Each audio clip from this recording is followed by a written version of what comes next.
கிறிஸ்துவுக்குள் மிகவும் பிரியமான என் அன்பு சகோதர சகோதரிகளே, ஆண்டவராகிய இயேசு கிறிஸ்துவின் நாமத்தினாலே உங்களுக்கு வாழ்த்துக்களை தெரிவிக்கிறேன். உங்களுடைய ஐக்கியம் தேவனோடு கூட எப்படி இருக்கிறது என்பதை நீங்கள் ஆராய்ந்து பாருங்கள். 1 யோவானின் புஸ்தகம் 1ஆம் அதிகாரம் 3வது வசனத்திலே யோவான் எழுதுகிறார். அவருடைய மார்பில் இருந்த சீஷன் யோவான் அவர் எழுதுகிறார், எங்களுடைய ஐக்கியம் பிதாவோடும் அவருடைய குமாரனாகிய இயேசு கிறிஸ்துவோடும் கூட இருக்கிறது என்பதாக வேதத்தில் எழுதப்பட்டிருக்கிறதை நாம் பார்க்கிறோம். நம்முடைய ஐக்கியம் எப்படிப்பட்டதாக இருக்கிறது? அவரோடு நாம் எப்படி அனுதினமும் ஐக்கியம் கொள்ள முடியும்?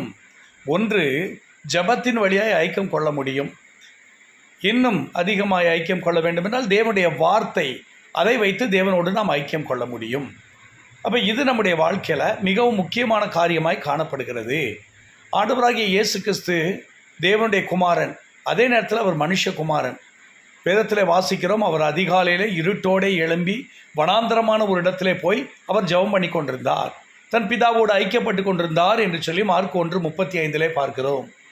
உங்களுக்கு அதிகாலையில் எழும்புகிற பழக்கம் இருக்கிறதா? அதிகாலையில் என்னை தேடுகிறவர்கள் என்னை கண்டடைவார்கள் என்று சொன்னாரே.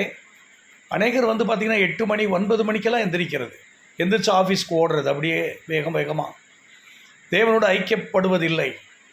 சிலர் சொல்கிறாங்க, நாங்கள் எப்போது ரொம்ப டயர்டாக இருக்கிறோம் அப்படிங்கிறாங்க.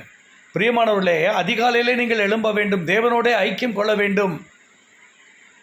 ஆண்டவரோடு நீங்கள் ஐக்கியம் கொண்டால்தான் நீங்கள் செய்கிற காரியங்கள் வாய்க்கும் என்பதை அறிந்து கொள்ளுங்கள். எனவே அவரை தேடுவதற்கு நீங்கள் முற்படுங்கள். சங்கீதத்திலெல்லாம் நம்ம ஏற்கனவே தியானிச்சிருக்கோம் இல்லையா? தேவனை தேடுகிற உணர்வுள்ளவன் உண்டோ என்று பார்க்க பரலோகத்தின் தேவன் பரலோகத்திலிருந்து மனுப்புத்தரை கண்ணோக்கினார் அப்படின்னு சொல்லி நம்ம பார்க்குறோம். அவன் நான் உணர்வாக கர்த்தரை தேடுறேனா தேடலையா அப்படிங்கிறதை நாம் ஆராய்ந்து பார்க்கணும். பிதாவோடு கூட இயேசு ஐக்கியப்பட்டிருந்தது போல நாமளும் கிறிஸ்துவோடு கூட பரலோகத்தின் தேவனோடு கூட நாம் ஐக்கியப்பட வேண்டியது அவசியமாக இருக்கிறது. தேவனோடு பேசாமல் இந்த உலகத்தோடும் செல்போனிலும் மற்ற காரியங்களில் நாம் நேரத்தை செலவழித்து கொண்டிருப்போம் என்றால் கர்த்தருடைய இருதயம் உங்கள் நிமித்தம் மகிழுமா என்பதை நீங்கள் யோசித்து பாருங்கள். இரண்டாவது பாருங்கள், வேதத்தை தியானித்தல். இது ரொம்ப முக்கியமான ஒரு காரியம். பாருங்கள், வேதத்தை படிக்கணும், நல்லது தான். ஆனால் அதே நேரத்தில் வேதத்தை தியானிக்கணும். யோவான் 5:39 என்ன ஆண்டவராக இயேசு கிறிஸ்து சொன்னார் உங்களுக்கு தெரியுமா? வேத வாக்கியங்களை ஆராய்ந்து பாருங்கள், அதனால் உங்களுக்கு நித்திய ஜீவன் உண்டு என்று எண்ணுகிறீர்களே. என்னை குறித்து சாட்சி கொடுக்கிறவைகளும் அவைகளே. இயேசுவை பற்றி சாட்சி கொடுக்குதான் வேத வசனங்கள். அப்போ இந்த வேத வசனத்தை நீங்கள் ஆராய்ந்து பார்க்கணும். கர்த்தருடைய வார்த்தையின்படி ஆராய்ந்து பார்த்து அதன்படி நடக்கணும். சும்மா கடமைக்காக பைபிள் படிக்கிறது இல்லை. சிலர் அப்படி நினைப்பாங்க, டெய்லி ஒரு அதிகாரம் படிக்கணும், 2 அதிகாரம் கடமைக்காக படிக்கிறது இல்லை. அந்த சங்கீதம் 1-2 படிச்சிருக்கீங்களா? அங்கே எப்படி எழுதியிருக்கு தெரியுமா? கர்த்தருடைய வேதத்தில் பிரியமாயிருந்து இரவும் பகலும் அதை தியானிக்கிற மனுஷன் பாக்கியவான். பிரியம் இருக்கா? தேவனுடைய வார்த்தையில் பிரியம் இருக்கா? என்னென்னமோ காரியங்கள் மேலெல்லாம் நமக்கு பிரியம் இருக்கே, தேவ காரியங்கள் மேலே பிரியம் இருக்கா? அதை நீங்கள் ஆராய்ந்து பாருங்கள். ஆண்டவராய் கர்த்தர் இதை உங்களிடத்தில் எதிர்பார்க்கிறார். நீங்கள் வேதத்தை ஆராய வேண்டும். ஸோ இப்போ நீங்கள் வேதத்தை ஆராய்ந்து பார்க்க வேண்டும். பெராயா பட்டணத்தாரை குறித்து பைபிள் அப்போஸ்தலர் நம்ம ஏற்கனவே தியானிச்சிருக்கிறோம். தெஸ்லோனிக்கே பட்டணத்து மக்களை காட்டிலும் அவர்கள் குணசாலிகளாக இருந்தார்கள். வேத வாக்கியங்களில் இப்படிப்பட்ட காரியங்கள் பவுல் பிரசங்கம் பண்ணின அந்த காரியங்களின் படி இருக்கிறதா என்று அனுதினமும் அவர்கள் வேதத்தை என்ன செய்தார்கள்? ஆராய்ந்து பார்த்தார்கள், அனுதினமும் அதை தியானித்தார்கள் என்பதாக நம்ம பார்க்கிறோம். எனவே பிரியமானவர்களே, ஜெபமும் வேத வாசிப்பை நெக்லெக்ட் பண்ணிவிட்டு ஆலயத்துக்கு போகிறேன், நான் அந்த ஊழியத்துக்கு போகிறேன், இதை செய்கிறேன், அவருக்கு ஹெல்ப் பண்ண போகிறேன், இதை இப்படி பண்ணுறேன், இதிலெல்லாம் கர்த்தர் பிரியமாக இருக்கிறது இல்லை. ஃபஸ்ட்டு ஃபெலோஷிப் வித் காட், தேவனோடு கூட நம்முடைய ஐக்கியம்தான் முதல்ல முக்கியம். அவரோடு கூட உலாவ கற்றுக்கொள்ளுங்கள், அவரோடு நடக்க கற்றுக்கொள்ளுங்கள், அவருடைய பிரசனத்தினால் நிரப்பப்படுங்கள். அதற்கு பிறகு நீங்கள் செய்கிற காரியங்கள் எல்லாம் வாய்க்கும். பிரியமானவர்களே, முதலாவது தேவனையும் தேவனுடைய ராஜ்யத்தையும் அவருடைய நீதியையும் தேட கற்றுக்கொள்ளுங்கள். மற்ற காரியங்கள் எல்லாத்தையும் தேவன் ஜெயமாய் மாற்றுவதற்கு வல்லவராக இருக்கிறார். அப்போ ப்ரையாரிட்டி நான் எதுக்கு கொடுக்குறேன், முக்கியத்துவம் எதற்கு கொடுக்குறேன் அப்படிங்கிறத நீங்கள் ஆராய்ந்து பார்க்கணும். வேலைக்கா, பணத்துக்கா, தூக்கத்துக்கா, எதற்கு ப்ரையாரிட்டி கொடுக்குறேன், எது என்னுடைய வாழ்க்கையில் முக்கியமானது என்பதை நீங்கள் ஆராய்ந்து பார்க்கணும். நீங்கள் அனுதினமும் ஜெபிக்கக்கூடியவர்கள் என்றால், அனுதினமும் வேதத்தை தியானிக்கக்கூடியவர்கள் என்றால், பிரியமானவர்களே, ஆண்டவராகிய கர்த்தரே உங்களோடு சஞ்சரிக்கும்படி இறங்கி வருவார். அவர் தன்னுடைய இருதயத்தை வெளிப்படுத்துவார். நீங்கள் செய்ய வேண்டிய தேவ சித்தத்தை அவர் வெளிப்படுத்தி கொடுப்பார். நீங்கள் எங்கும் அலைய வேண்டியதில்லை, யாரை நாடி போக வேண்டியதில்லை. அவரே உங்களுக்கு போதிப்பார். சங்கீதம் 32:8 அதைத்தான் சொன்னார். நான் உனக்கு போதித்து நீ நடக்க வேண்டிய வழியை உனக்கு காட்டுவேன், உன்மேல் என் கண்ணை வைத்து உனக்கு ஆலோசனை சொல்லுவேன் என்றார். அனுதினமும் நம்மை நடத்தக்கூடியவர் அவர். அவருடைய வார்த்தை, அவருடைய வசனம்தான் என் கால்களுக்கு தீபம், என் பாதைக்கு வெளிச்சம் அப்படிங்கிறத பார்க்கிறோம். அவருடைய வசனம்தான் பாவம் என்னை அண்டிக் கொள்ளாதபடிக்கு என்னை காத்துக்கொள்கிற ஒன்று.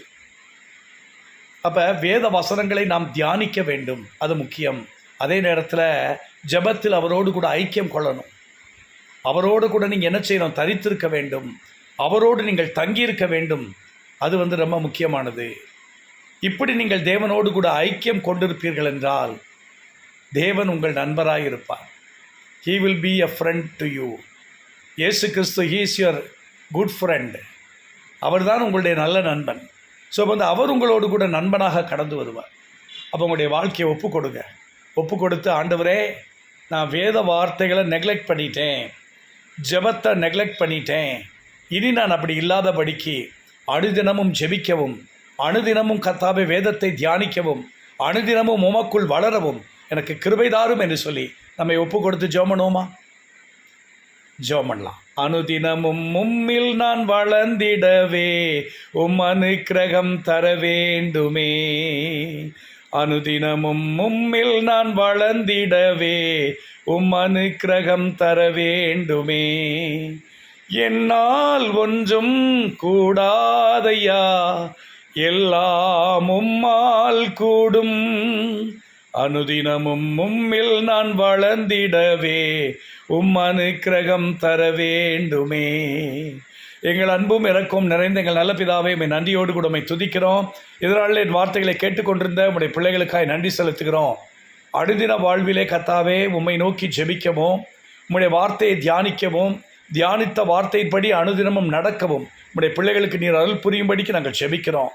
வேதத்தை மறந்தா நான் உன் பிள்ளைகளை மறந்து விடுவேன் என்று கர்த்தர் நீங்கள் சொல்லியிருக்கிறீங்களே, அப்படி இல்லாதபடிக்கு வேதத்தை தியானிக்க, வேதத்தின்படி நடக்க உதவி செய்யுங்க கர்த்தாவே. திருவசனத்தை கேளாதபடிக்கு தன்னுடைய செவியை விளக்கருடைய ஜெபம் அருவருப்பானதுன்னு சொல்லி பார்க்குறோமே. தேவ வசனத்தை கேட்டு கர்த்தாவே நாங்கள் ஜெபம் பண்ணி உம்முடைய வார்த்தையின்படி நடப்பதற்கு ஒவ்வொருவருக்கும் கர்த்தர் அனுக்கிரகம் பண்ணும்படிக்கு ஜெபிக்கிறோம்.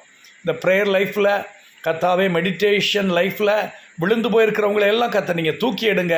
மறுபடியும் உம்மோடு ஐக்கியப்பட்டு உம்மோடு கூட கர்த்தாவே உம்மை பின்பற்றி வர உதவி செய்யுங்க. பின்வாங்கி போயிருக்கிற அத்தனை பேரையும் கர்த்தர் நீ தூக்கி விடுவீராக, அவளை எழுப்பி விடுவீராக. தொடர்ந்து உமக்குள் அவர்கள் உற்சாகம் கொண்டு கர்த்தாவை நடக்க உதவி செய்யுங்க. இயேசு கிறிஸ்துவின் நாமத்தில் ஜெபிக்கிறோம் எங்கள் நல்ல பிதாவே. ஆமென், ஆமென். மெய்யாகவே ஆண்டவராய் கர்த்தர் இந்த நாளில் உங்களோடு பேசியிருக்கிறார். உங்களுடைய ஆவிக்குரிய ஜீவிதம் சீர்பட வேண்டும் என்றால் நீங்கள் அனுதினமும் ஜெபிக்கணும், வேதத்தை படிக்கணும், அதன்படி நடக்கணும். அப்படி நடந்து கொண்டால் மெய்யாகவே நீங்கள் சகல நன்மைகளையும் சுதந்திரித்துக் கொள்வீர்கள். God bless you all.